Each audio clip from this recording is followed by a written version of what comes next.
All right. Let's start it. Oh yeah. Episode 2. Welcome to Southview Coys TV podcast, where we all meet up and we do a studio thing. Yeah, boy. Good to see you guys in flesh again. Hopefully you guys can see us as well this time. Yeah, for real, Yeah. for real. Last time was a bit of a myth. It was just the audio, but But it happens, it's happened. You know, we're here now, so So last time we were here, riding high. riding high indeed. Riding high. Spurs were 4 games in? Yeah. Yeah. Now we're like 10 games in. I think it's 11. 11 games 11 in. games in. Yeah. Oh, mate. So My head is hurting. My head's hurting. Oh, my head is hurting. My head's hurting. My heart's hurting. I feel very sore. I'll be real. I didn't watch the game. I said to myself, I'm going to play football. And I'm a smart man. In hindsight, I'm a smart man. I actually avoided all of that crap. And guess what? My team ended up losing anyway. And then I got bantered off the pitch. So many Arsenal fans, Millwall fans, you name it, Chelsea fans. I was getting it in the dressing room. So the only thing is though, right? I'm gonna sit there and say Arsenal fans can't really take the piss. If they had this many, they had one injury last year, collapsed their season. One that collapsed their season. Yeah. We've got like 3 or 4, right? If they had Odegaard out, Gabriel out, Saliba out, yeah, let's be honest, true. But it doesn't help when I think everyone's out in one hit and then that Spursy word comes back. Let's be honest, because we Yeah. don't do things with half measures, do we? When things go wrong, car crash. it's everything. Absolutely. All or nothing. Yeah. But All do you or think, all right, one thing, do you think Levy lucked out in the last how many weeks with everything that's gone on, right? Because we all said, once we hit injuries, this is what's gonna happen. It's gonna collapse. Mm, Got those injuries yeah. all at once Yep. in one game. Who could have called it? But who does this happen to? Why us? I don't understand. It's like we get hit by thunder and lightning and snowfall and avalanche and earthquake all at once. I just don't understand. It's typical Spurs, isn't it? Reminds me of Balotelli. Why always me? Yeah, Like, that's why how I always feel. us? You know. Just give us a break, football gods. But do you know what? Madison's injury, right? Let's be honest, that was due. Yeah. Madison's Yeah, injury yeah, record yeah. is shocking anyway, It so is. it was due. And we've had a couple scares here or there, right? Van de Ven injury is the one you go, oh my God. Definitely. But you say that, looking at yesterday's statistics from the game, right? I think we had something like 2 shots, 6 chances, where before we was getting 16 chances or something like that. That just shows you how important Maddison is to this team, because I know having Van de Ven out is critical to us defensively, but offensively we could have been better yesterday. We could have, got the ball. So my question to Certain- you lot is, right, is this the end of Gio? He had a chance to play him yesterday, Yeah. chose not to. I think it is because the writing was on the wall when I saw Bentancur come in ahead of him the other game. And I was like, what? How come he's not playing Gio? Then Maddison's out. He's our like natural creative player. And he decided not to put him in the squad. I was like, okay, well, go on for Gio. For me, the writing was on the wall when Sarr started in Maddison's place, Yeah. because Sarr is not that player. Yeah. Sarr's a box to box, Energy. but he's not that creative spark that we're looking for. Yeah. So the fact that he started in that Maddison role and Lo Celso didn't, that speaks volumes to me of where Lo Celso is at the moment. What I don't understand is, like, everyone's commending the Chelsea performance, and he's like, mate, we just don't stop. So I'm expecting us at Wolves to go all out attack. Do you understand? Regardless of the players we have, I'm expecting we're going to just try to pin him in.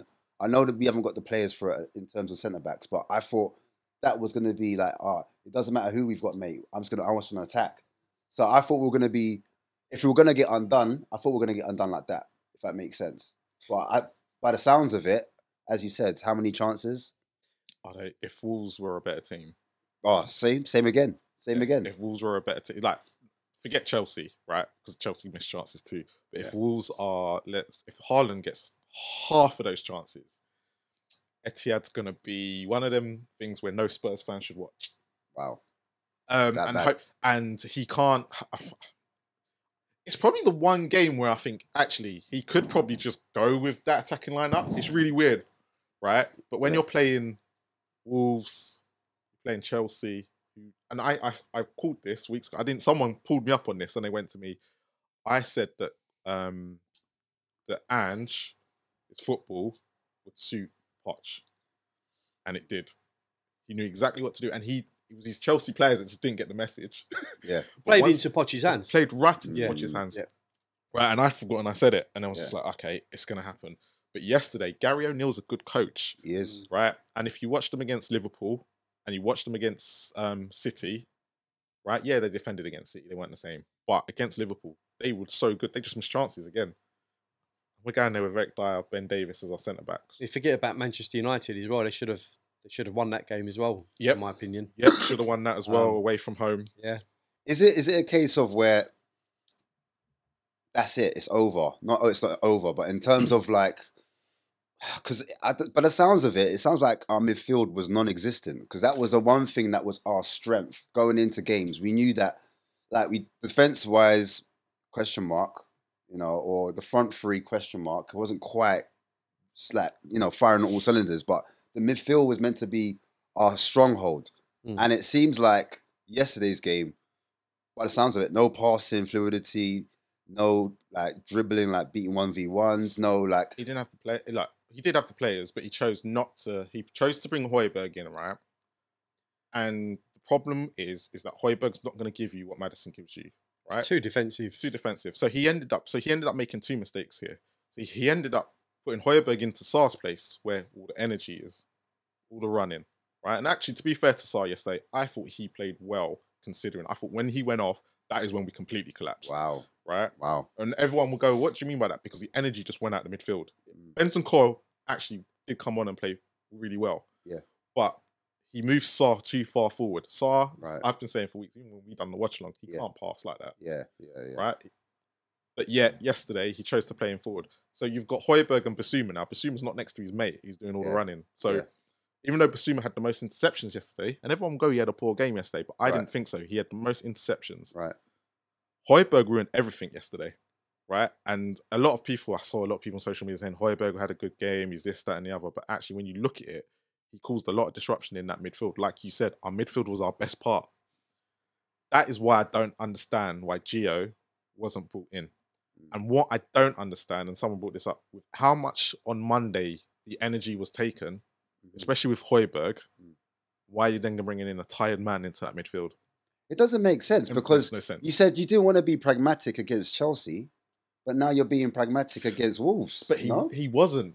This is the weirdest, strangest thing. He tried not to be. The players he had at his disposal played that way because they couldn't keep the ball, they couldn't do this, couldn't do that, and Wolves were on the attack. We had no choice but to play, not defensively, but Wolves just put our back. As soon as we scored, we couldn't keep the ball or nothing. So we couldn't play well.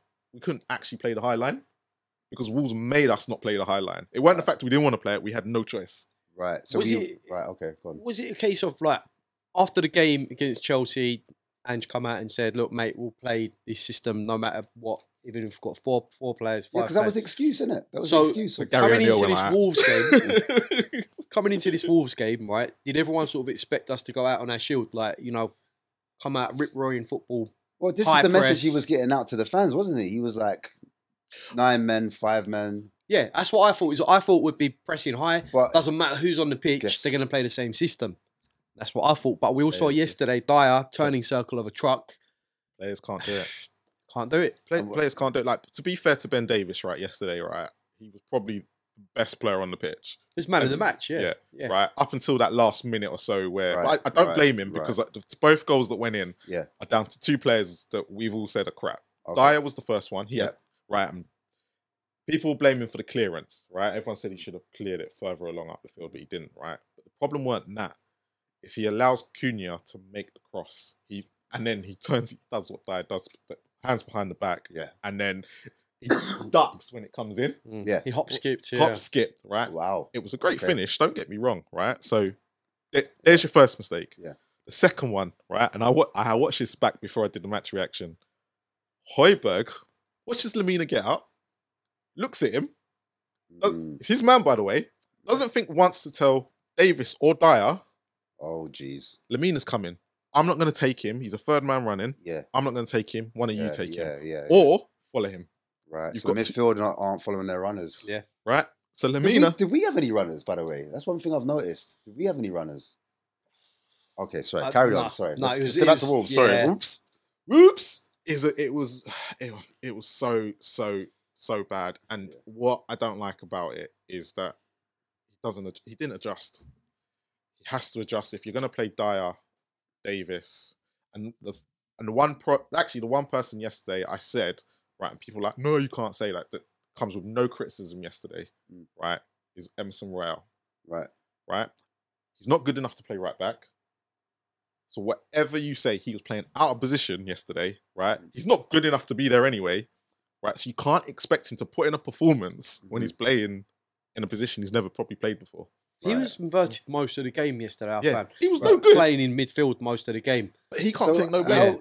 How He can't take no blame. How are we losing midfield battles if we've got Emerson, Højbjerg, and Basuma in midfield? How is that happening? How we?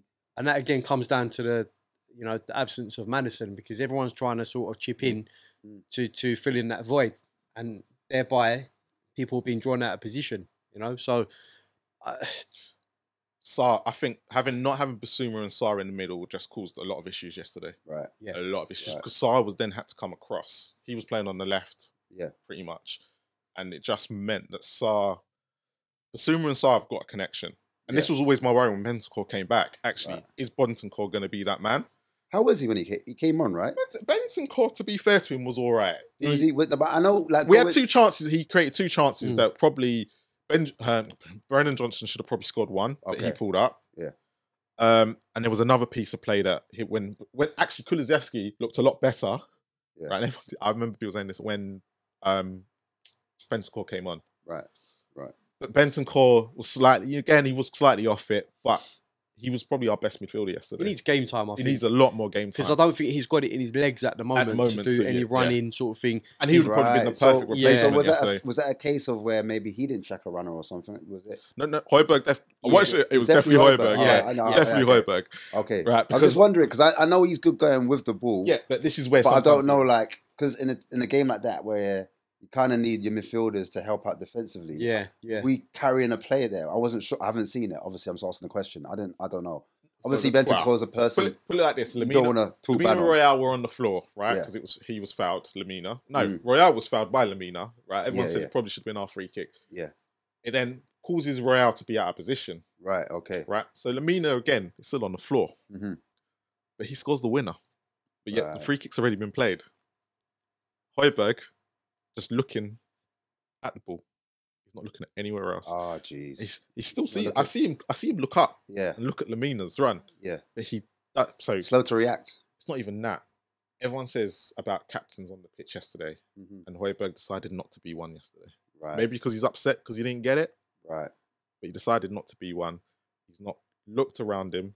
He's looked around him, saw what was going on, but chose not to communicate with the 2 defenders that are poor. Right?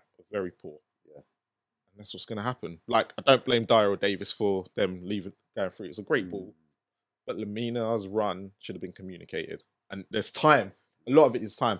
And as you'll find yesterday, right, and a lot of people saying, those 2 goals could have been avoided.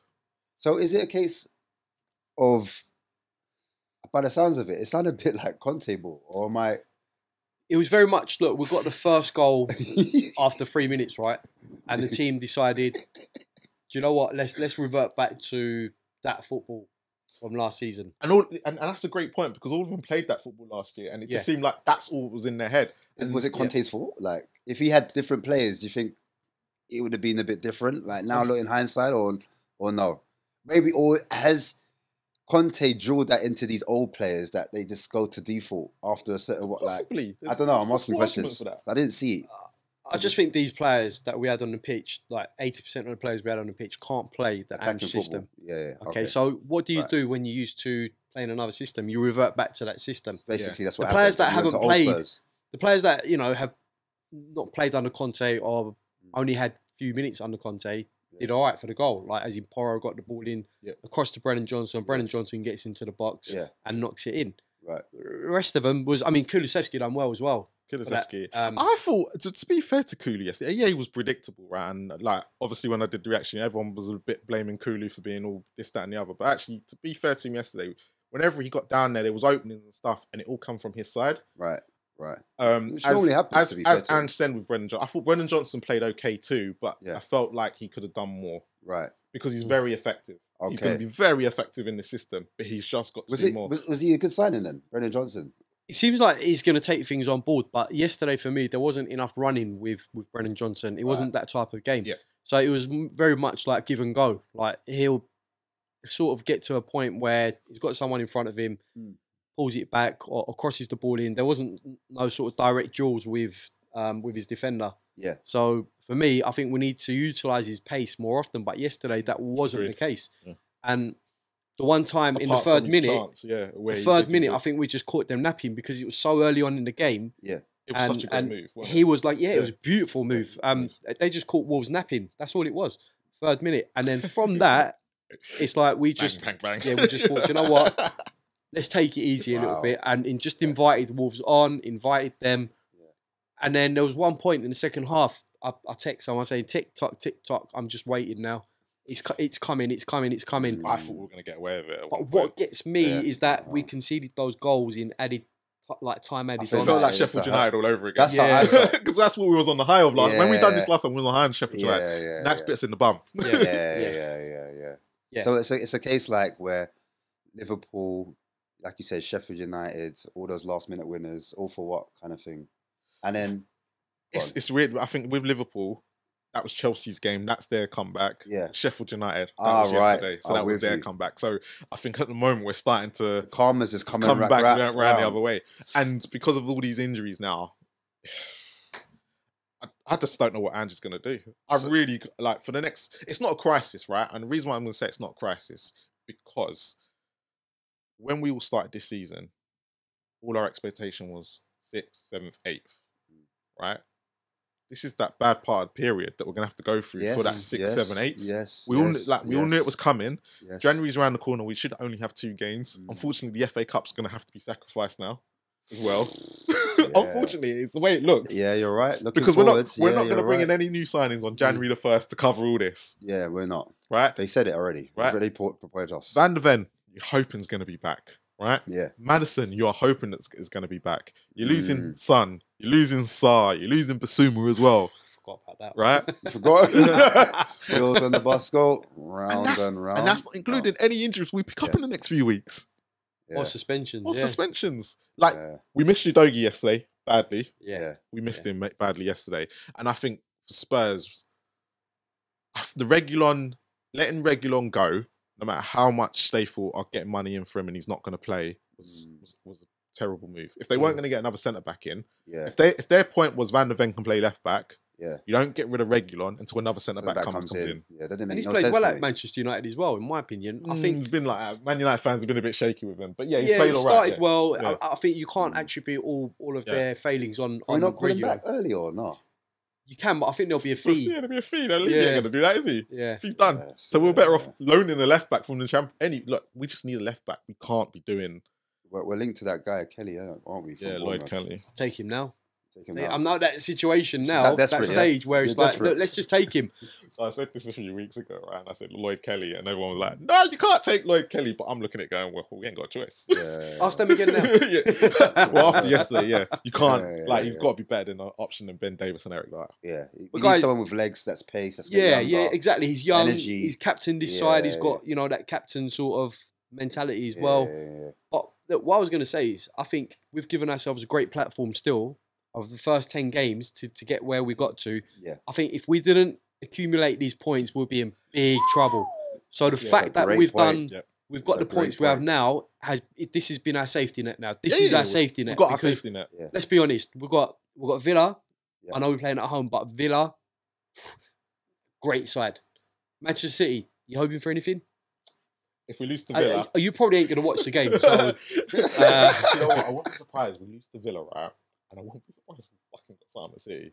Yeah. Typical. Remember last time we played City at the Etihad? Yeah. And we lost to Burnley, we lost to someone else, went and played City, beat them, and then lost the next game. Yeah. That is literally what I would not be surprised. But the difference is, we've been played some pragmatic football against Manchester City. Is it going to be the same with Ange though? That's what I mean. Yeah, I think that's Is he going to want to go? He ain't going to adapt, is he? He's already told us. Exactly. He tried not to adapt yesterday. But the thing is, I think seeing how Wolves played yesterday, right, against us, I think that is exactly how the City game is going to be, and we just got to hope they miss chances because we are a team that gives up chances, but are they clear cut? What did Ange say in his presser? Because I really want him to come out and say, I don't know, I missed it. I missed the whole thing. Like I'll be real. It was it's my birthday today, yeah. So happy birthday! Thank you. It was the only time we deserve that loss. That's why I said I ain't gonna let someone ruin my birthday. No. So yeah, I said look, it's the only time we could get down. I said, you know what, F it, let's just do my birthday today, or podcast, whatever. But I'm starting to think now, like, I would have loved if Ange come out in the presser and was like, these players need to not throw them under the bus, but like say, we need to kind of play the attacking football. It's not good enough. I'm not happy with the way things are going. I got a feeling he kind of tried to do the whole... Because he couldn't throw them underneath the bus. Yeah, I mean, not throw them under the bus like that, but I mean, like, I'm not happy with... It's his own fault, though. Because I'm going to ask you both a question. Go on. When Ange came in, what was he known for at Celtic, right? And one thing he hasn't done at Spurs. What's that? Bringing in the youth. Yeah, that's what I was going to say as well. Yes, I was going to say that. He hasn't done it. Yeah. He stuck with his first 11. I was surprised at that one. Like, let's be honest. Ben Davies has played, what, 2 games? If that. He's come on against United, got injured, came on, played Crystal Palace at left back, completely got exposed. Yeah. And then he played against...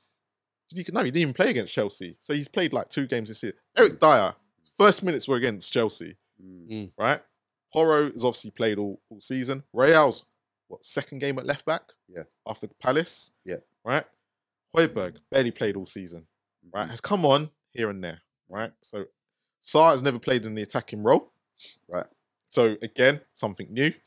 Brennan Johnson hasn't played a 90-minute game of football since he came. Again, that was his first start. So what was we really expecting from yesterday? So if he's not giving these players chances over those first 10 games and not giving them minutes, yesterday's got to be expected, right? Yesterday for me was just a rerun of Fulham. That's what it was.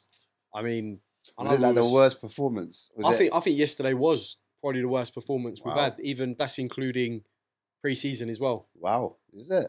In my opinion, yes. Yeah. We barely had any shots. I think the opponents probably played a part in that as well because it is Wolves. But was Wolves good or were we really bad? Well, Wolves had Pedro Neto out as well. They've got their own sort of issues as well. But the Wolves are Wolves at the end of the day. They played well. They did play well. It wasn't when look, at the end of the day, if it would have ended 1-1, I'd have gone, well, Wolves just missed so many chances. Yeah, they could have beaten us. They could have beaten us, but they're just not good enough. Yeah. But if I look at it on the whole aspect of 90 minutes, they probably did deserve to win. Right. And it's not like Vicario, like let's take Chelsea. Vicario made save after save after save. He didn't do this yesterday. Yeah. They just missed the target. Right. And I thought Vicario yesterday, I've got to say, I thought some of his passing was a bit suspect yesterday. Vicario, some of his passing, Vicario going out. Everyone's getting it today. Hey, listen, there's no prisoners. No. But if you have to, but that's the problem. You look at yesterday's game, and that's why I said there shouldn't be no prisoners. The only person that come out with their head held high yesterday was not even the head held high. The only person that should be accepted, shouldn't get no criticism, is Emerson Royale, because you can't criticize someone for playing completely out of position, right? It's like me going to I do my job every day. Someone tells me for one day I'm gonna go work in the call center, and I have no clue what I'm doing. Yeah, you can't criticize me for not getting sales. It's not my job. I'm not good enough at my job anyway. But you're asking me to go into another one. He's out of position, but he's a fullback. So it doesn't work like that, though. It doesn't work like that. I want to he's not a very good fullback. Let's be honest, he's not a very good right back. And then you're asking him to play on his opposite foot. Go ask Destiny Udogie to play right back. Ain't gonna work, is it? No. And he's a good left back. Yeah. Let's address one thing though. Yesterday we all thought one of the youngsters was going to come in to play alongside Dyer. You would have, had your house nailed on it that Phillips was going to come in. Called in from, I think it was the international squad. He got put into the first team, training with the first team, and then we get news that Davies is going to start with Dyer.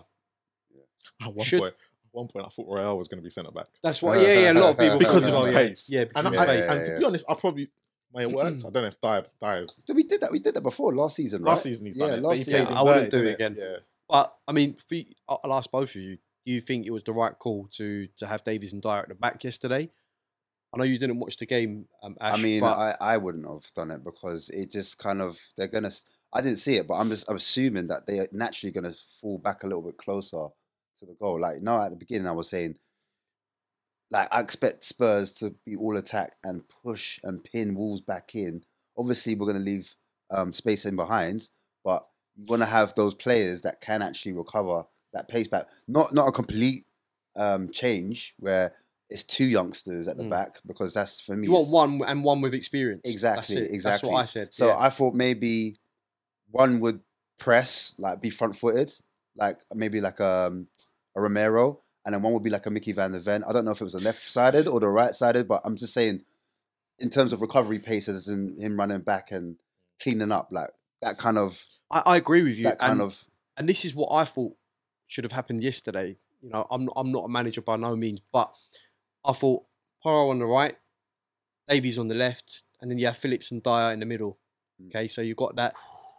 You know, I know people are going to say Davies down the left, but you know he could sort of be a sort of, you know, stay back a little more, and Porro can then invert and get forward, and he can stay back, creating a back three. Right. And then you've got Ashley Phillips' pace to recover, because Dyer is, like I said, him turning. Yeah, he got turned a couple of times yesterday, didn't he? So he'd have to be more like front-footed. I know it's not in the game, but he'd have to press. You know, like against Man City. Do you remember that game? Yeah. When he came out and he was running at the players and like, oh my days, what's Dyer doing? Oh, he's actually going to defend higher up the pitch. So I thought maybe that tactic might be employed, and like as you said. So I'm going to throw this one out there. I think he did go the right back four because he hadn't seen them. Like, as fans, we've seen Dyer, we've seen Davis, we know what's coming. Yeah. But actually, when you look at it as a whole, for 89 minutes, they probably didn't defend that badly. But you brought up a good point earlier. The biggest problem was our three in midfield. Now, if so much pressure weren't put on four, I don't think the last two goals go in. Right. It was literally bang, bang, bang, bang. Yeah, Wolves missed chances and stuff, but I think if we had more of the ball and more control up top, unless we're going to have to talk about our front three, because it's a problem. And it's been a problem all season, right? And something Anne said yesterday, he actually said we need to get more cohesion with our front three. But he keeps playing Son, Kulusevski, Son, Kulusevski, Son, Kulusevski. And I've said from day dot, them two don't get on. It's something about them, they just don't. They don't play well together. It's apples and oranges. But it just seems to be, it was working. As in, we're scoring goals, so he's just going to do it. And Brennan Johnson's now going to bring a different dynamics. Yeah. And I think, actually, when you look at our back four yesterday, if you're going to play the rest of them, need to look at themselves and go, if you're going to put that much pressure on what's not a good enough back four, right, in which we knew it wasn't, but actually for 89 minutes, they actually defended okay. Yeah. They weren't great at times, but they Yeah. were okay. They did their job up until that, because Wolves hadn't scored, and Wolves had chances. Don't get me wrong, they had chances, but they wasn't. If we had finished the game 2-0 and Brennan Johnson scores that second goal, a lot of us would have gone, we got away with it, but we played well enough to probably get that second goal, but we didn't, and we didn't get that second goal, so we were punished as always. Yeah, but Tottenham were really introvert after that goal, right? And for me, when the midfield trust the back line, I think they can play much better going forward. Yep. Okay, it's the fact that that back line isn't trusted. They I don't can't think it's then going to be operate. trusted anyway. No matter who, because even if Phillips was there, I think quite just like they're looking at it and going, "There's no Van der Ven, there's no Romero, there's no Udogie," right? And that's been the solid back three. Forget Porro for a second, because he's the weak link in all that, Yeah, right? 100. Yeah. And for Basuma, Sarr, and even Højbjerg to a certain extent, whoever was back there, they're going to be thinking exactly the same thing. So I think the problem is that them three should have had them three, if they were a bit more solid and a bit more cohesion, what they have done in the last how many games. So our midfield is our best part. And I don't think the pressure that was put on Dyer and Davis yesterday really happened. Like I said, that second goal is down to Højbjerg. Right? It's down to Højbjerg. It's not down to Davis or Dyer. So do you reckon Højbjerg should have come off instead of Sarr? Is that what you're basically saying? I think Sarr runs out of legs, you know. I And think I it's think great. that's why he came off. I think that's why, and I think that's the reason why he's been coming off a lot. Yeah, I mean, say what you want about Højbjerg. I think he's got the legs, but he's just not got that bit about him. He hasn't got the, that capacity in him to sort of get forward and help out offensively. But So he's got like legs to get back, but not legs to get forward, like to help off. I just don't think he's clever enough. I just don't think. So what Højbjerg does, and he's very clever at doing this. He'll run back and get into his position, right? And he does this a lot. He'll run enough to get back in his position, but then he stops. Yeah. So when the goal yesterday, no one will look at him because he was there in front of Davis and going, "It's not my fault. Not my fault." But if you look at it carefully, I go, "It was your fault." Yeah. Because I'd be fuming because, okay, you might not be your man. It was. He's run right past you. Yeah. But you haven't communicated to nobody. You've just literally gone, I'm going back in my position. Because then Davis and Dyer, you're going to look at them going, they're too flat. Yeah. Right? But if he literally turns to Dyer and goes, Dyer, Lamina's coming through. Yeah. Follow him. Just don't play the offside. Just follow him. Yeah. Goal's preventable. Right. And that's his coach. And that's not even down to Ange. That is down to players being stupid, right? And that's why the 2 goals conceded yesterday are not. Yes, Ange is to blame, for playing, like we said, for not having Phillips in there or someone like that, just having something different. Yeah. But if Ange in the next game goes and plays the exact same back four, I was going to ask now, what does he do next game? Do you think he's going to keep the same back line and the same midfield and the same front three? Real comes out. Yeah, Real comes out. Bissouma comes out. You think Bissouma's coming out? Suspended. He's suspended. Yeah. He got got the yellow. card. You got the yellow. Oh, He done the deed yesterday. Damn. But yeah, those 2 are out 100%. Obviously, Udogi's going to come back in at left back, so you probably have Udogi, Porro, Dyer, and I think he's going to carry on with Davies because Davies put in a good shift yesterday. So you think is that a right call then? Do you think that's? Well, it's I don't think he has a choice. Well, I don't think he's got a choice now. I think he's got to go with it. I think what's happening now. I think with Andrew, he's looking towards experience because he's got nothing else left, and that's the problem. Yeah, is you go with experience, or it's a double-edged sword. When do you play the youth? When do you? Because wasn't any point. Yeah, is there any point where you're like 10 minutes ago, let's bring on a youth guy? So you're saying, bring the youth in and say to them, right, show me what you're all about. Is that what you're saying? I'm saying, when's the right time? That's what I'm saying. Do you start them or do you bring them in slowly, like 5 minutes left, 10 minutes go? But obviously, it's the question techie. Is though, it's techie because Wolves you throw them in against an Ollie Watkins at home. That's the real question. And that's the question. The problem we've got, the next 4 games coming up isn't the ideal scenario to bring any of them in. When is the ideal scenario? Well, there is no ideal. City away probably is because it's a free hit. It's literally a free hit, and you can probably play. Is it Donnelly or Dorrington? I can't remember which one. Both of them. Dorrington's the defender, right? And Donnelly's the midfielder. Yeah, so Dorrington's the one. Dorrington and Phillips. Yeah, Dorrington is the one that probably should get the minutes. If from what I'm hearing, over Phillips. Over Phillips, yeah. I'm hearing that he's a better defender. Right. But we're saying that. I mean, look, Manchester City seem to play their youth, and they integrate them into the team. Like I'll take Rico Lewis for example. He come came in out of nowhere, didn't he? He come in from the youth setup, and now he's a part of that team. Like, no questions asked. And you got to remember, he came in so Cole Walker could get a rest. And there was nothing like Cole Walker there, picture right back, could get back in. And then a little piece. Yeah, Walker had to come inside and then eventually got back. But it was like. And then you had the likes of Palmer as well, who's gone to Chelsea now. Yeah, he come in and he's an absolute baller in my opinion. Talker. I don't like him because he shushed the crowd last week. Yeah. Press conference afterwards as well. Good player. Good player. That is cheeky. Yeah. But that shows you that, it's a sign of confidence. He's got confidence, something about him. But look, what I'm saying is, like, if City can do it, like, surely we've got youngsters in our ranks to say, you know what, we can put him into the first team. Like, they can do a job. I think Ange as well at the moment, with the fans, he has time to do this now. Don't do it later on down the line when things are going well and you kind of go, oh, let me just quickly do something stupid. Right? He has time now. Why this is injury crisis going on? This is the best time. Right? There's not one game coming up that we will go, he can't do it against this team. We've got what? Villa, got Man City, West Ham, and Newcastle. Jeez, right? What a run! Yep. What a run! If he's gonna do it now. Like Newcastle, depending on on where you leave crisis, it, the worse he it might, is. Basically, is what you're saying. He has to do it now. Like the fans were clapping you off for 4-1. You can do this now. Never seen anything like that in my Yeah. life. I You mean, just lost 4-1 to Chelsea, right? Because they put in effort. Not the fact they played. Yeah. Look, forget they completely screwed up the whole system, right? And everyone goes, "Oh, Dyer played well, Højbjerg played well." How many times have they allowed Chelsea to go in behind because they're not clever enough, right? So that bugged me a little bit, right? It proper bugged me. But if you want to clap them for their effort and everything, there was no effort yesterday. There was none. None. Wow. But great question. Should he have played most of the team that finished on Monday, considering the amount of effort they'd put in? Oh, so you're saying tired legs because There was a lot tired legs. there was. Men- Yeah. You saw the Chelsea game, right? fatigue. I mean, mental fatigue.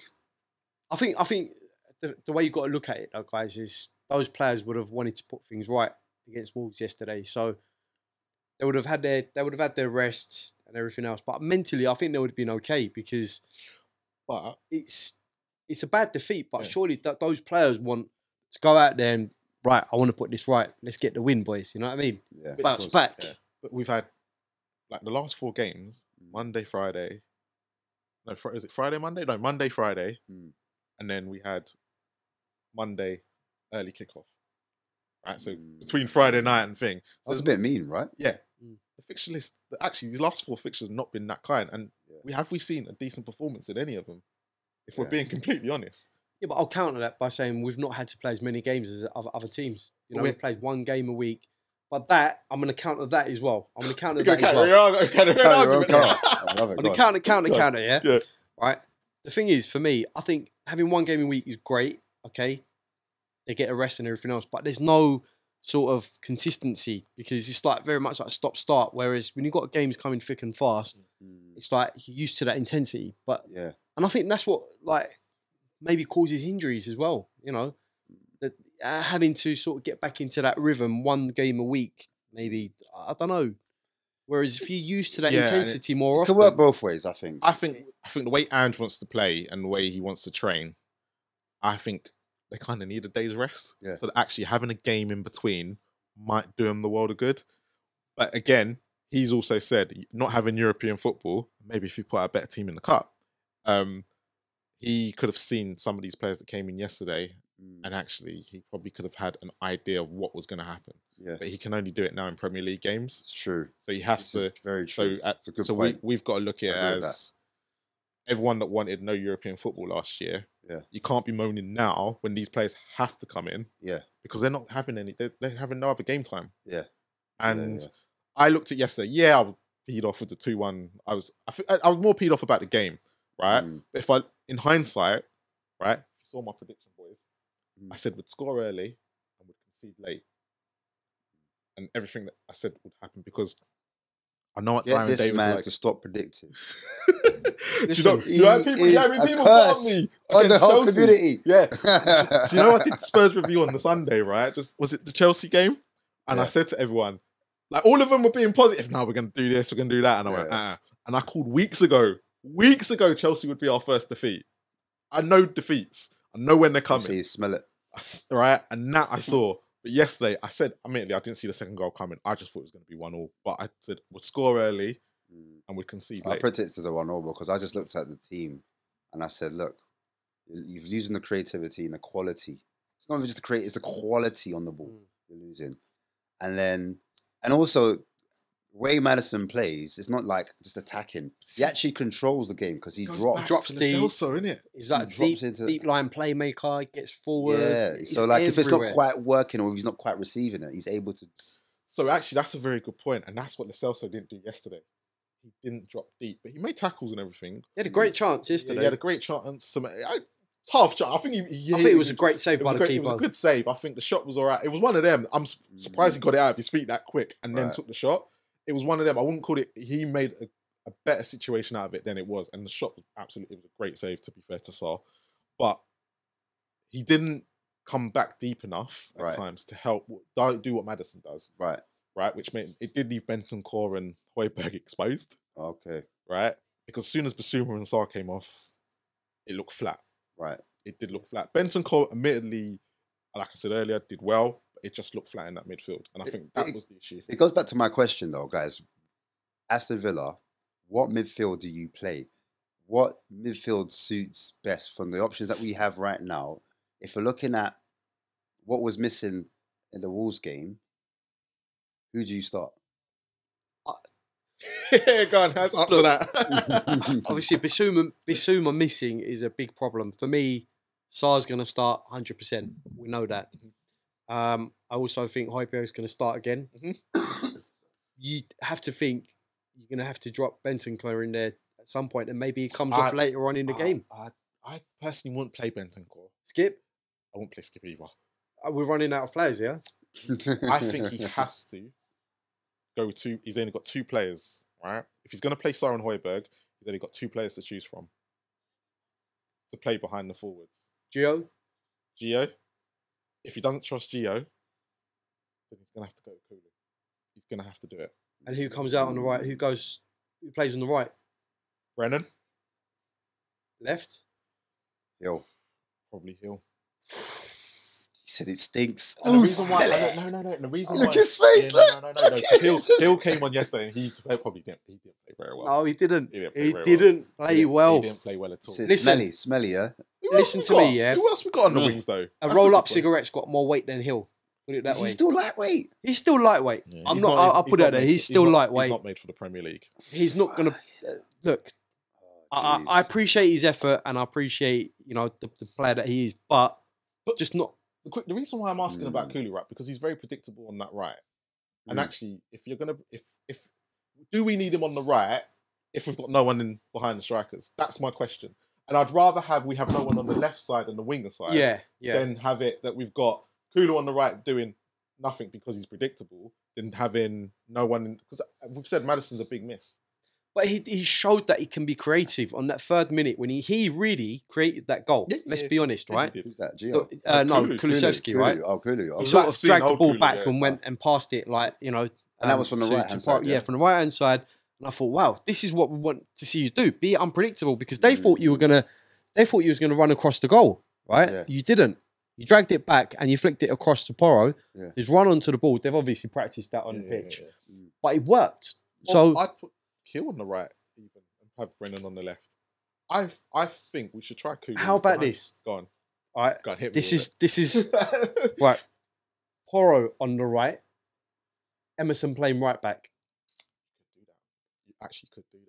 Because Emerson can get forward as well. He can link up well with Porro. And against Brentford, he did show that he can play that inverted role. Not greatly, right? But he can play that. He's capable. He's capable. He controls different. He's not a man that kind of, like Porro is higher up the pitch. I feel like with Emerson, he's a little bit deeper, if that makes sense. I think with Porro, you've got that pace, right? Yeah. And listen, his crossing is good. Let's be honest. Yeah, Porro can cross the ball. He showed that yesterday as well. Did he cross it to who? Yeah. Son? Well, he crossed it to Brennan yesterday and he tapped it in. It was on a sixpence. Bang, there you go. Yeah. But what I'm saying is Emerson. That bad for Son. Yeah. That bad. We'll get to Son in a minute, yeah. It's a bit of a sour subject. But I think Emerson can win the ball high up the pitch as well. That's the thing. Like, as bad as he is, he can win the ball up high up the pitch. He can link up well with Porro, and Porro he'll just have to get the ball in. So you say defensively would be quite sound on the right hand side. Yeah, I think so. Emerson, you've got because you'll have a Dogi on the left hand side. That's sorted. He's back. Yeah. Okay. Yeah. I think it just makes sense because we're missing that creativity. Kulusevski's shown that he can have that creativity. Okay. But going through the middle, he won't need to cut back all the time. He won't need to use his. Put Kulu in the middle. Yeah, I'm agreeing. I'm agreeing. That's agrees with me, man. Look, I just think there's less running for him to do as well. Get the ball to him in that like centrally, and get him to feed. Isn't he like one of our highest players in terms of distance covered? He makes a lot of runs. He was yesterday as well. Yeah, he was yesterday as well. Yeah. So would he not miss that running if he's in the middle? But it's wasted. If he's wasted running. That's how you got to look at it because because with no assist and all that crap and stuff that comes with it, it's wasted because he's obviously running in the wrong places. Yeah, right. Because when you say something stat like that, you go, huh? Yeah, which means it's wasted. Yeah. So actually putting him in the middle, he's still going to run. Yeah. Actually, it'd be a bit like how Ericsson was. Mm-hmm. Ericsson, everyone used to go, can't run, he can't this. distance covered, Ericsson will cover the most. Yes, you're Every right. game. Yes, you're right. So he'll still give you that industry and that like centrally. Yeah. He'll give you that industry centrally, but also having Porro on the right, he takes his man on. He does take his man on. So what are you saying? In the January window, let GLC go. look, he's not. Look, I don't think we look. I'll got be your brutally choice. honest. I don't think we can let anyone go in the January window. Apart from not Dial. yet, because let's be honest. I don't know who it was that come out and said we've got hardly any money to spend in January, right? Oh, Ornstein. Ornstein. Oh, Yeah. right, David Ornstein, Yeah. right? Come out and Gooner, said, though. Let's remember that. Gooner journalist. "Doing a journalist," but if we are led to believe what he's saying, there's no money in To January. be fair, he did come out with something in the summer and he got it Got it spot right. on. Was Yeah. it Harry Kane? I think it was Harry Kane. Yeah, yeah, He he been broke accepted. it, Yeah, yeah. he broke it, didn't he? Got ahead of their head of Big Rom, didn't he? So, but look, we can't afford to let anyone go. Not even Dyer, because of the defensive. Because of the crisis that we have at the moment. That's sad Players state of missing. affairs, yeah, we can't We let anyone can't go. let anyone go because we're not. Who are we Apart- going to bring in? Apart from probably Skip, Mm. because now Benson goes back. Skip's probably the only player, and we can't let him go because he's English. Oh, we can't even let him go because we've got players going to AFCON as well. Yeah. So Højbjerg, I would have said Højbjerg probably would have been. So we probably don't need all them midfielders, right? If I'm being completely honest. But Haz is right. We can't let anyone go because we don't have. It's interesting because you guys said that you want to put Kulu in the middle, right? Just to come back to that. And you're saying the reason why GLC is not good enough is because he doesn't do what Maddison does in terms of dropping in midfield. Do you think Kulusevski will drop back in midfield like Maddison would do? Or do you think that's just Maddison? See what I'm trying to say?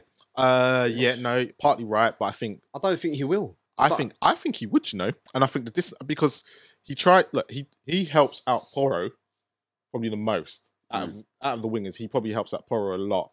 It's only when he's not anywhere close to Porro gets kind of found out. And they're actually quite close together. So you always find that Porro, when he's playing the ball to Kulusevski half the time is next to him, right? Or he has to play a long ball over the top because that's where Kulusevski might be. So I think Kulu might do it. I'm not going to say he was because I've never seen him play that role apart from Sheffield United, but we're on the front foot, so it doesn't really matter. But I think Kulu might be more that way inclined to do it. I think I watched him on the Juventus documentary, and he does do that defensive work if he needs to.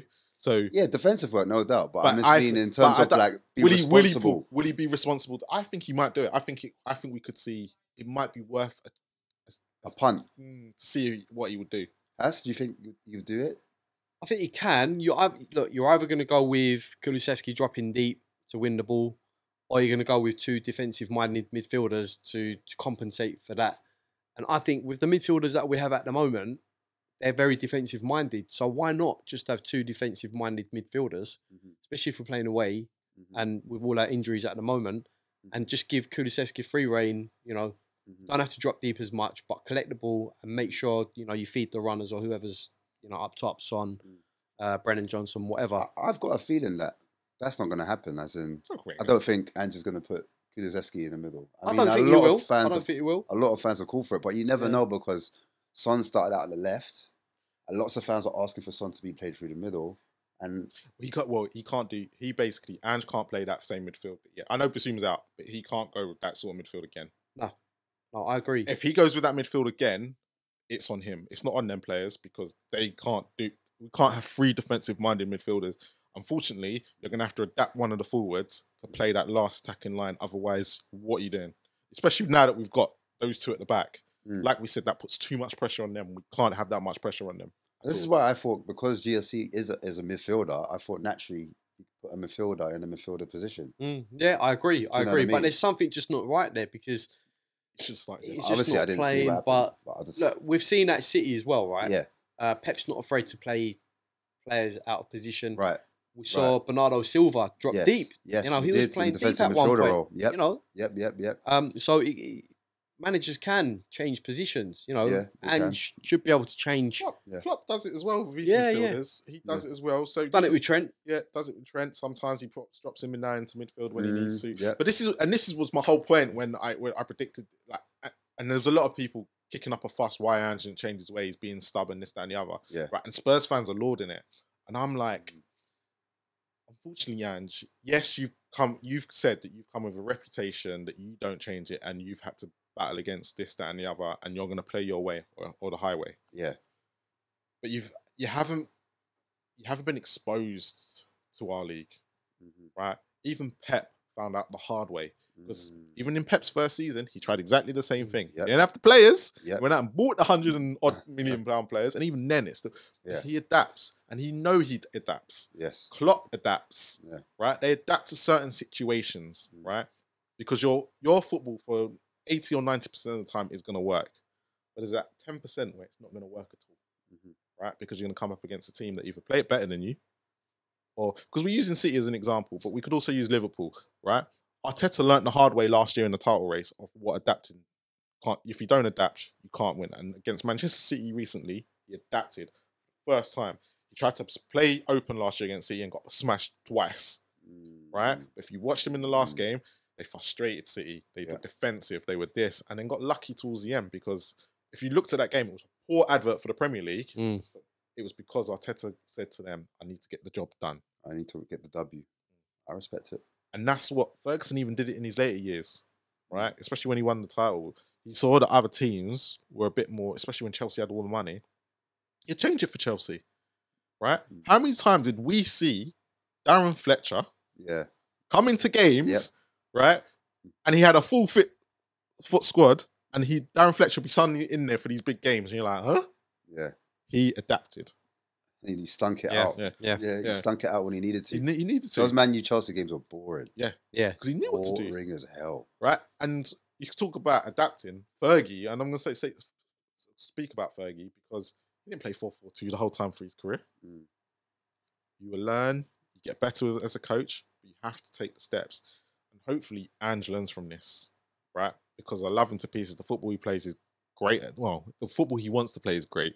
Because there's only been parts where we've seen it this year. First 2 minutes of yesterday. First 15 minutes against Chelsea. Other games have been... Burnley was probably the best we've ever played this season. But that's because Burnley allowed us. So you're saying the wheels not the wheels fall off, but... Because I'm looking at the Luton game. I'm looking at Basuma especially. I think Basuma has not been performing the way he has ever since that red card booking. As in, like... I mean, as in... I'm not saying defensively because defensively, his stats have been really good, top notch. But I think we're so used to Basuma on the ball being like that player that can, like Dembele. Yeah, exactly. That's what we're like. Oh, we've got. Do you know what I mean? Yeah. And some people were saying this is even better than Brighton, the way he was performing. And since that Luton game, I just feel like I think ever since his fourth game, he hasn't been that great. I think first 3 or 4 games he was excellent. You know, he was up there. What was the fourth game? I can't remember Arsenal? The fourth game now. It might have been... No, it was after Arsenal. Not Arsenal. Sheffield. Arsenal. Sheffield United was that the first game in September? No, because that was before international I think it was the 5th game, Arsenal, but I'm not sure. But after it's international definitely... break was Arsenal, wasn't it? Because I'm trying to think when we did the podcast, because we were riding high on Sheffield United. Yes, we was. And we had Arsenal next. So it was in between. That was the 4th or 5th game. Yeah. So you're saying after the Arsenal game then? Because that Arsenal game was really good. It was. He was really good. He was really good at the Arsenal game. But I just feel like we haven't seen him in terms of like taking risks on the ball and it coming off. Like I don't mind if you take a risk and you lose it, but then you just keep going. Like risk and reward, isn't it? Yeah. Exactly. You're gonna have more time. You're not always gonna get those 50-50s. I think he had one-on-one challenges. Sorry. I think he hasn't been taking the risks because when he took the risks, right, and he lost the ball, he'd then commit the foul and get the yellow card. Right. It was that 5th yellow card. What I'm hoping now that he's got that 5th yellow card, it's going to change now. Because we need him to... I don't care if he gets the yellow cards. If he's going to be spent, just keep your game. Yeah. Do what you need to do. Yeah. Right? We've got... At the end of the day, if the club know you're going to play this way, make sure there's a midfielder to come in and cover you when you're up suspended. Bentancur has to be that guy. No? Now that he's... No, I'm saying eventually because like now he's got that yellow card. He's out. He's got that suspension. When he comes back in, it's another 5 yellow cards he needs to pick up before he gets suspended, right? So then by then, hopefully, Bentancur is a little bit sharper and he can fill in for him. I'm hoping because the next 5 games will lead us up to like near towards Christmas, right? Yeah, nearer to Christmas. And that's when we kind of need Bentancur to kind of be a little bit sharper. Especially with the Christmas period. Especially the Christmas period. We need players to kind of now... So you're saying Bentancur starts when he comes like when he's No, in I'm full just fitness saying because again. he said we need a midfielder to step Yeah. in if he gets another suspension. And the thing with Basuma is that he's saying that Marlon's saying that if he's got a yellow card in his mind, he's not looking to take that He's not the risk. same player. So He's we not the might same see a player. different Going forward, Bissouma yeah. next So we're when he comes hoping. back. Yeah. Because it'd be interesting to see stats of those risk taking and going Yeah. forward. How he has been in the last few games. Yeah. Because, like I said, defensively stats and which someone in our chat always throws at me when he's like when it comes to Basuma, Yeah. has been top notch. Yeah. Even yesterday, the most interceptions in the game. Right. And everyone was going, he was having a poor game. And I was like, Yeah. he's intercepted all most of the time. He's won most of it. He's Doing done his more than job. Højbjerg. Doing his He's job. doing his job. Yeah. It's just that because of what's going on going forward. We're so used to him being exceptional on the Yeah. ball, and because he's Yeah. not doing that, we're like, where's Basuma? Yeah. And also the problems in midfield, which was our strongest point. Yep. You're like, why are Wolves outdoing us in midfield? Do you know what I mean? Because Basuma's a DM. Yeah. And if you look at his DM stats, what you expect from your DM, Yeah. perfect. Yeah. On point. Yeah. But because he's got other parts of his game, and Yeah. we've seen it when it's the expectation of us. Mm-hmm. Because most other teams, if they had like Brighton, if they had a DM what he was doing, be more than happy. Yeah. But now we've seen another part of his game. We're like, no, we know you can do more. So Yeah. It just looks slightly different now. Yeah. A bit skewed. People are more expectant Yeah. of him now because of what he's done. Like getting forward, sometimes you reminded me of Dembele, the way the ball stuck to his feet. Same thing would be with Maddison. Because Yeah. this is not the Maddison that we saw at Leicester. No matter all them 3 or 4 years we saw at Leicester, we thought he was good. But as we said, until he saw him in a Spurs shirt, if he starts performing like he did like in Leicester's second season, where he was still good, we'll be asking questions of Maddison. Well, It's true. hopefully we will be. Hopefully. Yeah. Because he should be. Because they've now set the precedence of what they can perform at. Mm-hmm. So it's a case of don't drop your levels. And that's what top teams do and top players. They don't drop their levels. Yeah, it's true. Right? And again, like I look at someone like Rodri, right? With Manchester City, and this comes back to the whole injury crisis. When certain players are missing, you are going to go through times like this. Right? If Rodri gets injured, Manchester City are a bit screwed. We've seen what they lost 3 games on the bounce. Yeah, and we all forget that, right? And I suppose if Liverpool were to go through the same injury crisis we are, it'd be the same. Newcastle are having it now, and they're up and down like a yo-yo. Yeah, right. They've got a lot of injuries. A lot of injuries, and we're seeing what the effect it has on them. Yeah. So for us, that's why I'm not going, oh, we're in crisis or this much, because this was bound to happen. For me, it's more the football though. Like the football we played yesterday. That was the annoying thing for me. Right. It wasn't so much because I expect to lose games this season. Yeah, That's but it's not how the you issue lose. for me. It's how you lose. Yeah, because if you compare it to the Chelsea game, they were like, right, we're going to go out on our shield. Yeah. Doesn't matter how much we lose by. Yeah, we could get We're spanked. going to give it a good goal, and they almost did score, right? Yeah. But then to have that performance yesterday against Wolves, against Wolves yesterday, it just totally feels like a letdown because it's like I thought you was going to play the way we thought we were past this. We thought we were past this. We're not past it. Yeah, it was just so We've gone back to default. Yeah, frustrating. It's and a that's good, the thing. look, at the end of the day, now we've got 2 weeks off. Yeah. It's going to be very interesting to see what we do and how we go into that Villa game. Yeah. It's going to be so interesting because these 2 weeks now, the injuries have happened. He's now got 2 weeks on the training pitch with most of them, because most of them ain't going to be going on international duty because they're not good enough. Right? So let's be completely honest about this situation. Oh, no. So he's going to have most of them there. Yeah. Is Ange a miracle worker? Or are we going to see that Conte did a better job than we all thought? Yeah, and that was going to be my next question, because Conte got these players top 4. Okay. Deep that. Well, obviously, Vicario wasn't there. Lloris was there. Yeah, which probably goes a downgrade. Yeah. So right now, on like, if you think about it, and we could say we had Kane up front. We did. Man, he makes big difference, doesn't he? He makes a massive difference. Kane makes a massive difference. Yeah. I mean, Kane was winning us games. Let's face it. Let's be honest. It's give or take. You know, we've got Maddison this year, but he had Kane last year. Yeah. With Son and everyone else. You know, yeah. Give or take, but look. But regardless, like I said, he still got those players top 4. So yeah, and he left that top 4 as well.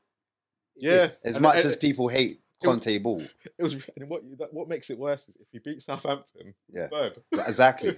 Exactly. To think, even with the games in hand, I think we'd have dropped the fourth of the games in hand that people had, and if they'd won them and stuff. Because I think Newcastle had like 3 or 4 on us. Yeah. United had 1 or 2. Like even after all the results, if they went away, and especially after seeing them played, would have been fourth. My question is, random question, but if you were to do a mixed 11 now with Arsenal, how many Spurs players would you put in there? What, players that started yesterday or players that are just currently in the squad? Either or. Either Three. or. Well, I'm not Three going to go Spurs. with yesterday's squad. I'm going to Either go with or, overall. No. I changed that. No, do I say 3? 3.5. Go for it. Either 3.5 players. Vicario. Yeah. 100%. Right, and I think even Arsenal fans are now thinking rare. Yeah. But for me, you saw Ramsdale, and I'm so glad he did this against West Ham in that cup game. Yeah. Exactly why I don't like rating. You proved it, right? But Raya probably will eventually overtake Vicario in my eyes. But Vicario right now is probably out of the 3 of them. Right now. That's the key word. Go on. Yeah. Right now. Destiny Udogie gets over Zinchenko, and I said when everyone was doing their combined 11, whoever was putting Zinchenko in hadn't watched Spurs. Yeah. Because Zinchenko, when it comes, they both do exactly the same role. That's right. One's better defensively. That's right. Right? They both do exactly the same going forward. Yep. But one's better defensively. Yep. And that's where we exposed Arsenal. Right. Right? And they tried to do it against us. Yeah. Right? And Romero was off his game. So that's the reason why we think. The other one for me, and I suppose I can fit him in now, is Son. Son's obviously at top. It's Jesus and then Nketiah. I don't care what anyone says. No good.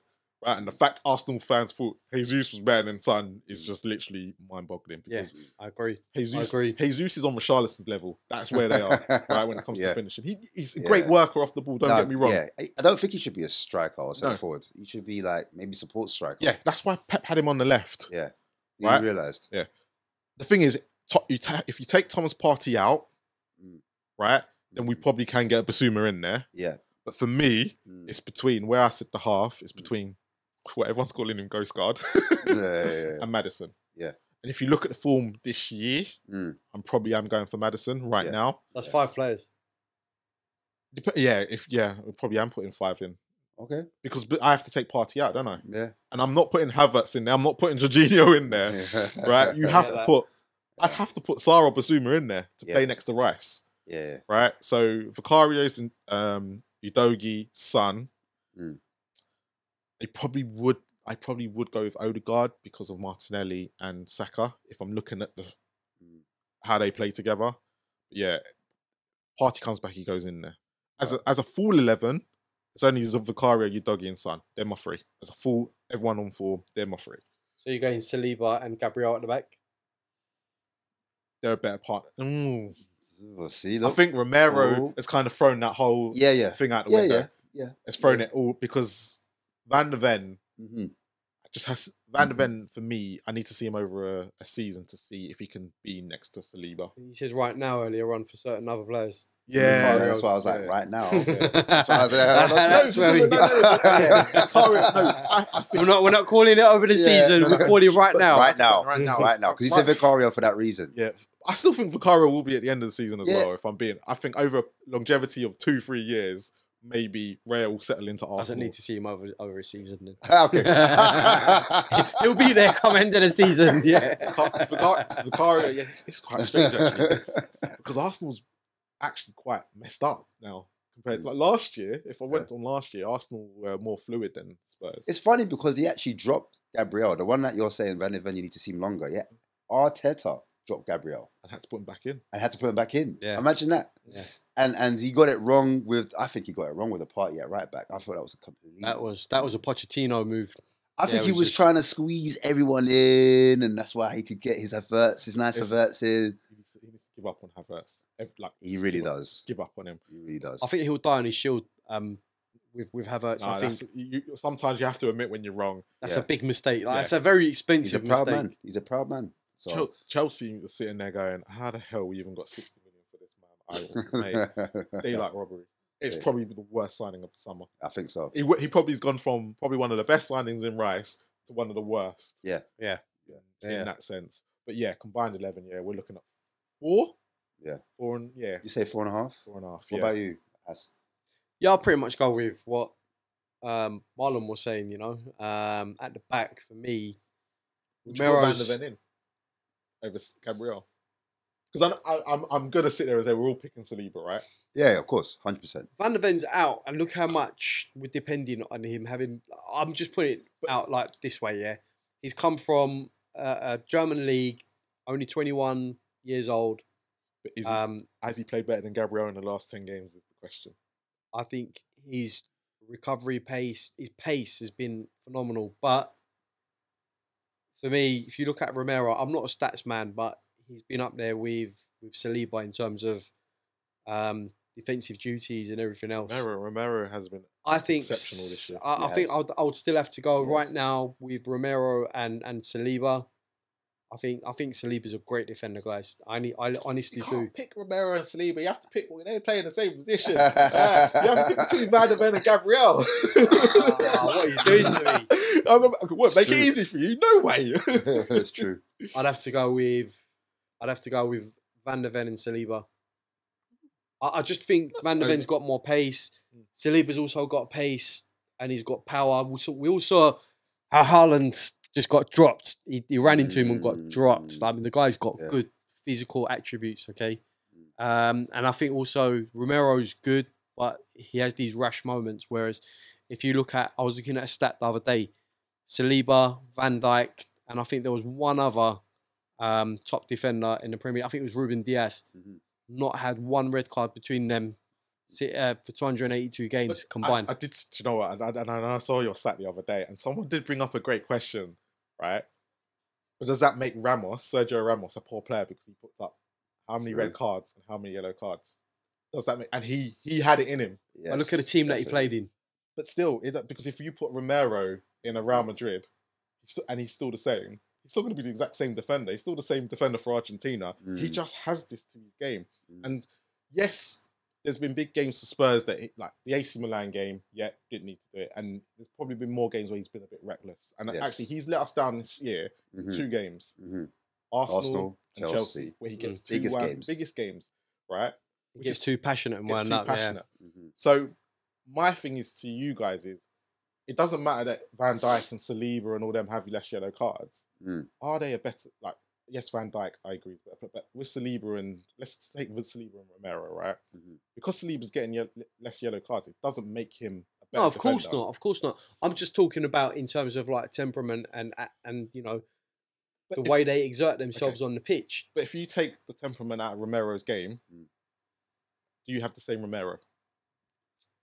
Probably not. But that's what we were saying when Rooney first come on the scene. He was too hot-headed, and everyone was saying, well, if you take that out of his game, will he still be the same player? Am I right or wrong? But you took Rooney out of Everton, who were defending, and put Rooney into a Manchester United that were attacking. But he was still hot-headed, even at United. But he was hot-headed in the fact of he wasn't losing games. It's when you're hot-headed and you're winning games week in week. Look, let's take Romero for Argentina in the World Cup. They were winning. He weren't hot-headed in the big games. He was being. I think his poorest game was against Saudi Arabia, right? But the rest of the tournament, we all went. Why can't he play like that for Spurs? But I think, look, with Romero, he has these moments, right? At that moment, we were 1-0 up, right? Did he really need to leave one on Fernandes? And was it Enzo? Yeah, did he really need to do that? No, of course he not. He could have just hoofed the ball out, and that would have been it. You've hoofed the ball out, you've done it. You don't need to leave one on the player in that situation. But the question again is, Ramos used to do the exact same for Real Madrid, but he never got. He'd miss like how many games a season because he'd be suspended. Romero's got the same aggressive nature in him, but it doesn't necessarily make him. Is it because for Spurs, we have too many big, like we need him more than what Real Madrid need a Ramos? Yes. I think now you go put, like I said, put Romero in a Real Madrid. Doesn't matter that he's doing all that. Who's more important to us, Romero or Van der Ven?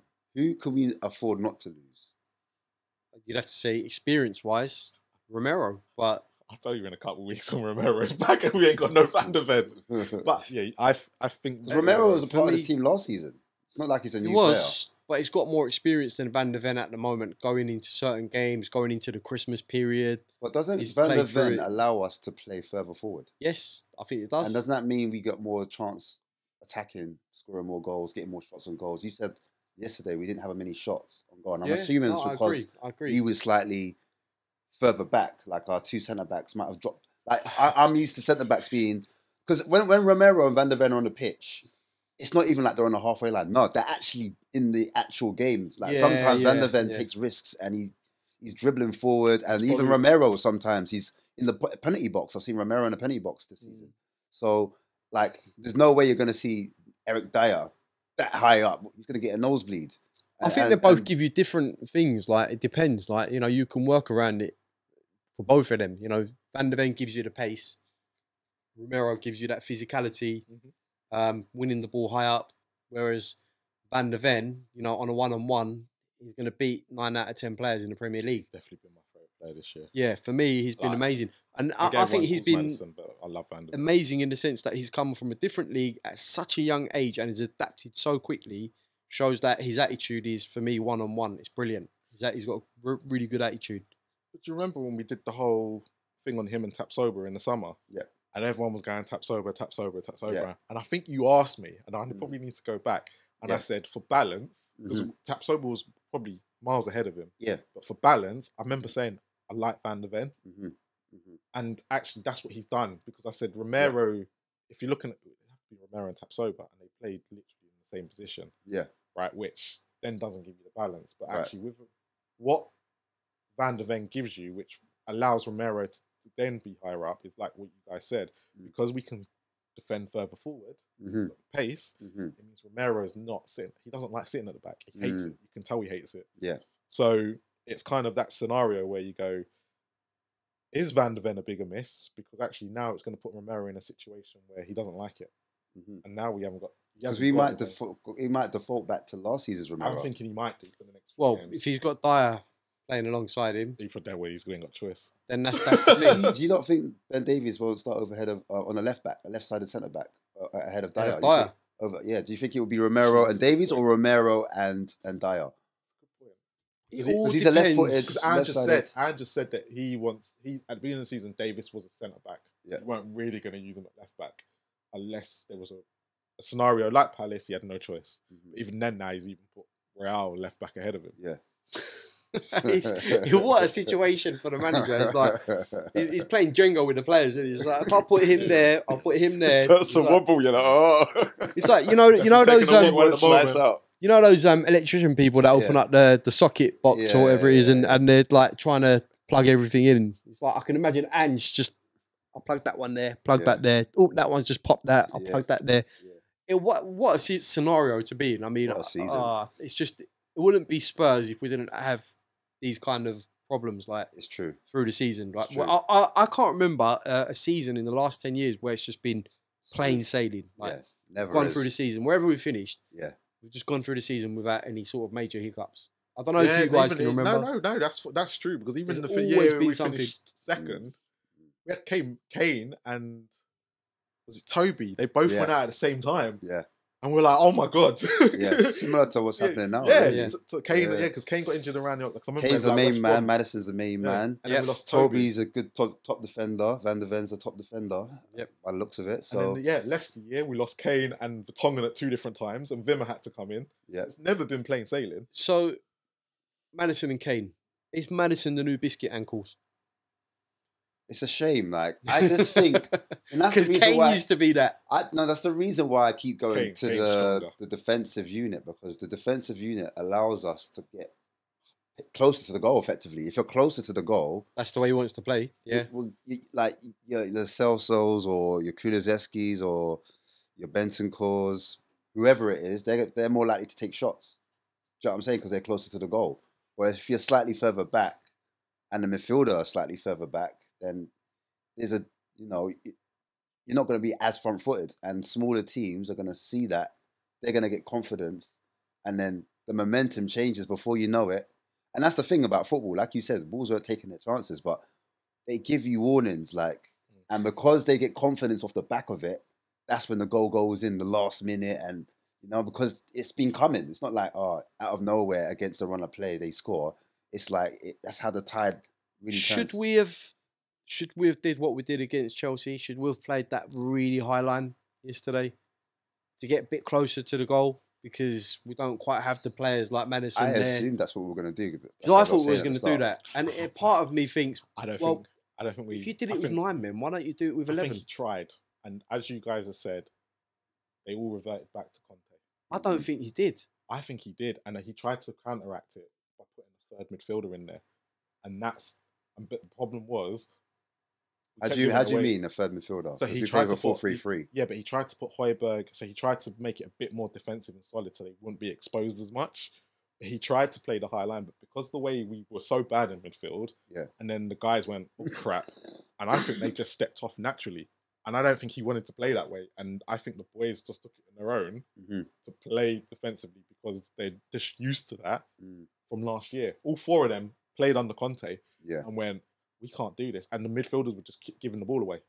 So I think they just naturally reverted back to that. And he was like, because if you saw his press conference yesterday, he was so disappointed the way they played. Right. That's what I wanted to know. So he was disappointed in the way they played. Because that's what I want to get at. I don't want him to be like, but he didn't blame them. Kind of like he didn't blame them for it. He already knows they're limited. He knows they're limited. That's the problem. I understand. I've got no doubt because I thought they're going at half time. They'd get a bit of a hairdryer treatment from Ange. Yeah.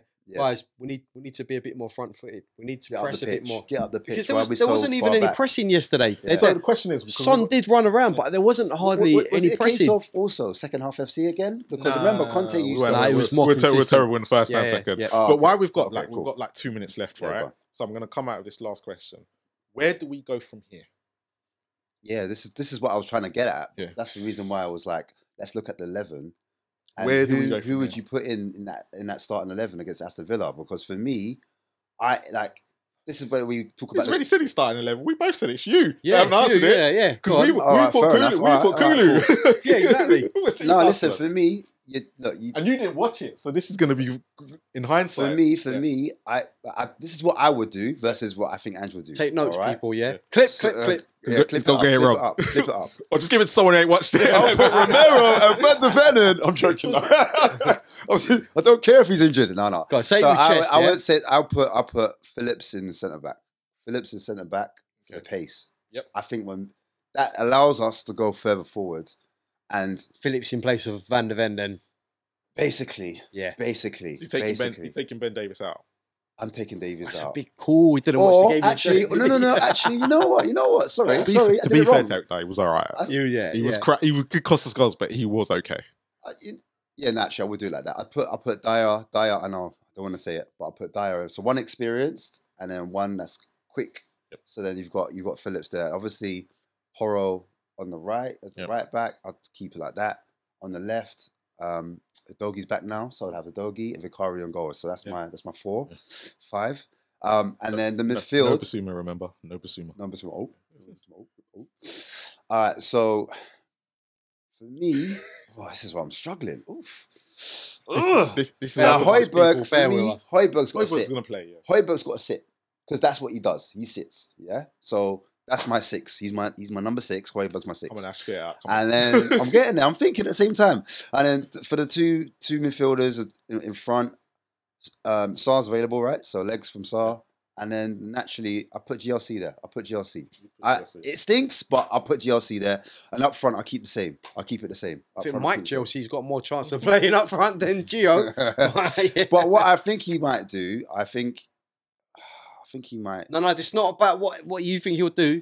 I said it. There, it's done. It's done. Oh, up top. Who's playing up top? The same three. Ben, Son, and Kulu. Same thing. Okay, quick question as well. By January the 1st, yeah? And I don't need no explanation. We're going to explain this later on our pod. We haven't got time. Yeah. What position are we going to be in the league come January 1st? Ooh. Where are we now? Second. No, third. Arsenal won. Arsenal won. Yeah, Arsenal won. We're still top 4, yeah? If Liverpool win today, we're down to 4th. So don't worry. Talk to me. Hey, listen. I'm saying boom. 5th. Has? I had it in my mind 6th. I think we'll be 5th or 6th actually. No, I think we'll be 4th still. Yeah, it's possible. I was tempted to say 4th, but I'll say 5th. Because I think everyone below us, like Newcastle, Villa, and Brighton, all them are still having terrible games and stuff like that. So they'll lose as well, and so will we. So that, and I think we've got a buffer at the moment, and I think we will That get buffer it back on will track. definitely help. But The yeah. buffer definitely will help. But guys, it's been a pleasure. Southview Coys TV, new branded from us as well. But thank you for allowing us to do this. Make sure you like, subscribe, and comment. And I'm still taking presents as well. Yeah. Still taking birthday presents. And happy birthday to Ash. Happy birthday to that man. Yeah. Right Love there. people, love. He's 50 as well, by the way. Benjamin Button, the black Benjamin Button, man. Let's get younger growing with our down. age. Absolute pleasure, boys. Love it, love it, love it. Back for the next one. Episode 2. We're out. Peace.